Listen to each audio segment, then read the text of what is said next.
Hey guys, so it's me, Chef Glam. So today I made this banana bread. It was a banana plantain bread. Instead of using the 2 plantains and 2 bananas that I use, you could use 5 bananas if you don't want to mix the plantain. But it's a good way to get rid of any plantain that you got that turn a little bit soft and you don't want to fry it, right? You know, that seemed like such a strange statement, called we Caribbean people don't waste plantain. But anyway, yeah, so these are the things that I observed after I finished making the bread. 1, I could have taken all the sugar even lower than I took it down, which will be explained in the recipe. 2, the whole pan needs to be buttered and floured. I used the non-stick cooking spray, but I didn't like it as much as it was too hard to get it out the pan compared. It came out, but compared to when I just do some butter or sunflower and flour, then breads always come out pans very easily. 3, instead of tossing in the walnuts or whatever, raisins, whatever you want to put at the end, you might even want to just sprinkle them in flour before you stir them in so they stay in place.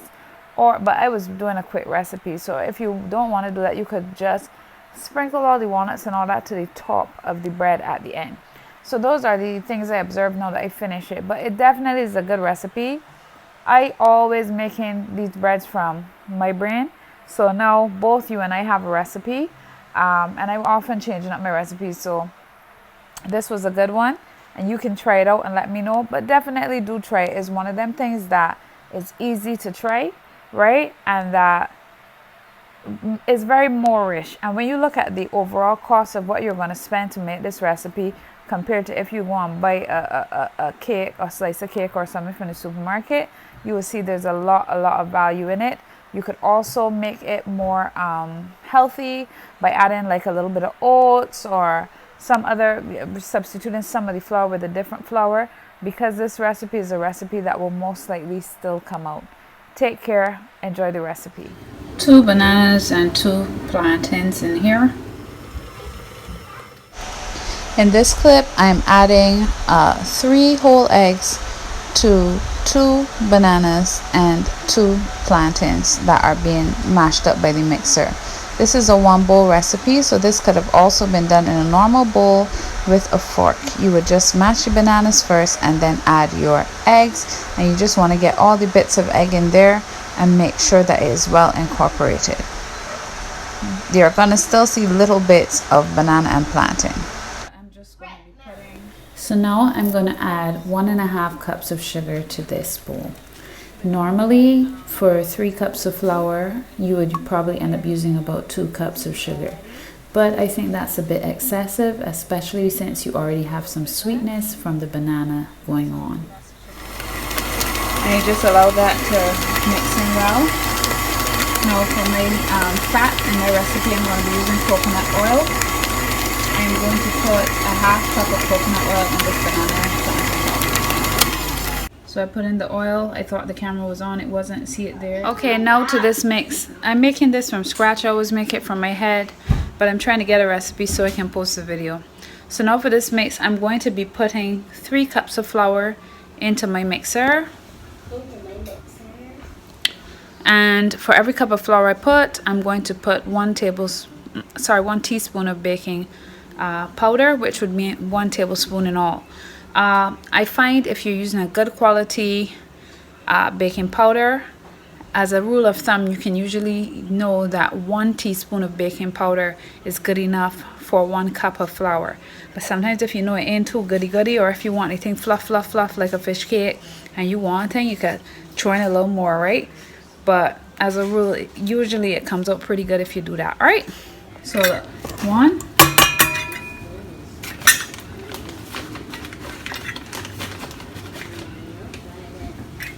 2,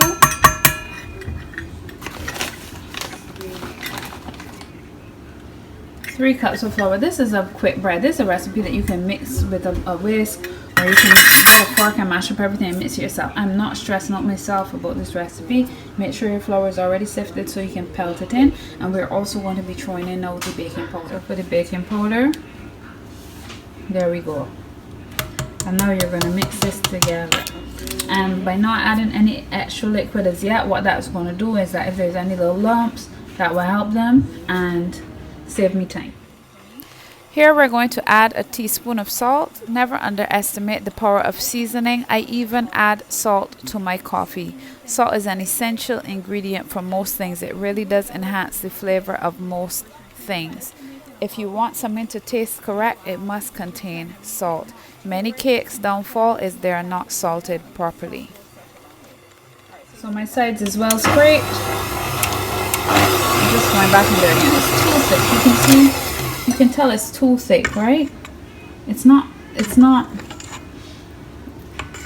you want it to be a little bit more fluid than this. Now some people make a lot of batters like this, and the leavening agent is what keeps it from being too thick. It makes it moist because it has a lot of baking powder or even some baking soda, which actually I'm going to put about a half. I'll put a teaspoon of baking soda in here because baking soda works good with chocolate cakes and with cakes that have lots of other ingredients. So for instance, so like a carrot cake, a banana bread, anything so that has in another extra ingredient, the baking soda will help add with the fluffiness. But you can't put baking soda in everything. It changes the texture of some things, and it also changes the flavor of things that are like plain, like vanilla things. Don't put in no baking soda, right? Alright, so I'm going to put a teaspoon of baking soda in here as well, and then I'm going to add some warm water just to get it to the consistency I want it to be. So I had to do that off camera because you have to sift baking soda. I actually did have to sift something, because the baking soda, if you get clumps in there, the flavor is not going to be good. So I'm just going to mix this in now. And this could have all been sifted together, the flour, the baking soda, and the baking powder. You know, but this is what you call like a one bowl recipe, which means you can throw everything in and it still comes out. Right? So there we go. Now people who like chocolate and so on can put chocolate chips in this recipe. I'm not the biggest fan of the chocolate chip, but what I do like to have in a banana bread is some walnuts. I find the walnuts are nice, and of course we want our spices. So first of all, we're going to get some water just above room temperature, like slightly warm. That is going to help the flour, and then we're going to put that water in, and then we're going to be able to put in our spices at the same time, and then we're going to put in our last thing, which would be some walnuts. You could also be using as I said, chocolate chips or anything else. Another nice way to flavor these breads is like with an orange zest, but I'm not going to be using orange zest. I'm just going to be using some cinnamon and some nutmeg today. Another thing that you can use though in these recipes that people don't really use is like allspice, which is like pimento, Jamaica pimento. Pimento does make some real good things and is a secret ingredient that I use in a lot of things. So don't tell people all my business. Right. So I have a good set of nutmeg that I grated. Nutmeg has a real orgasmic quality. I love nutmeg. It actually, if you use too much nutmeg, it can actually make you high. Fun fact. Then we have here some cinnamon. This cinnamon is very, very nice. It is the dark kind. That's what I would call it. The dark one is always, to me, more potent. And there's something else called spice that some people mix for cinnamon, but it's much lighter in flavor. Get real cinnamon? Well, get what you want, you know? But cinnamon is what I'm using. And then I got some vanilla essence in here, right? And now I'm just gonna put this down, put on the mixer, and slowly add 1 cup of slightly warm water.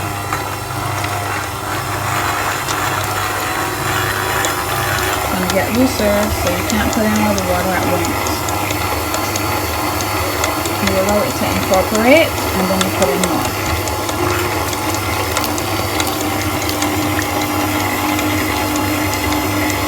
We want to make sure we scrape down the sides so there's no unmixed portions, and make sure we get to the bottom of it, just feeling around to see if there's any bits that are stuck to the bowl, and then you're just scraping off right here like that. And now we're going to turn that back on. So just gonna spray this, but you know how to do it. It's just real easy thing. And I'm lactose intolerant. Another thing is that if you wanted, you could have used like half oil, half butter in this recipe.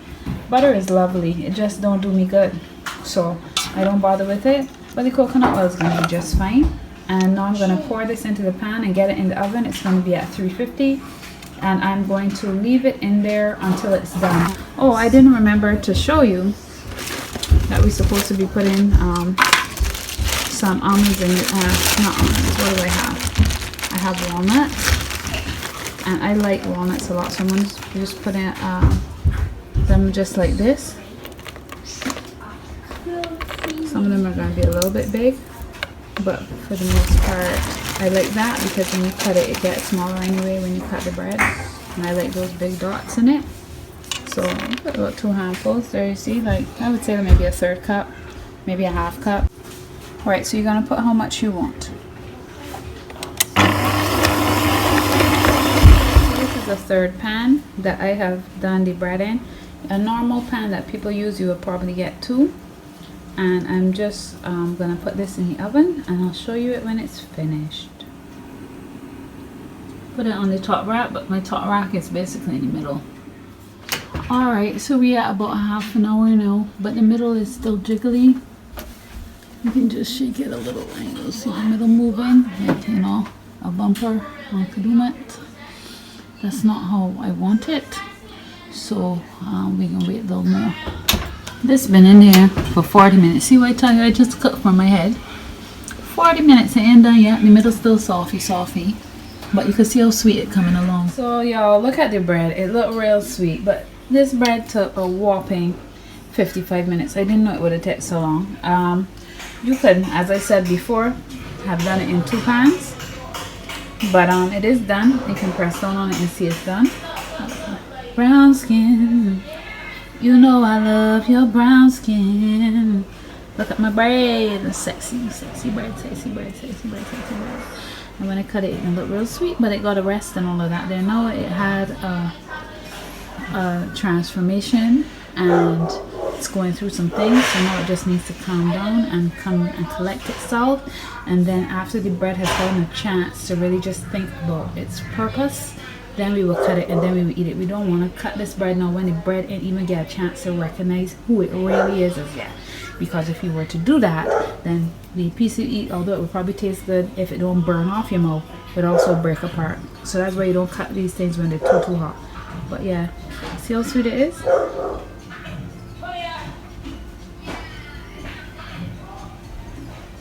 Sweet.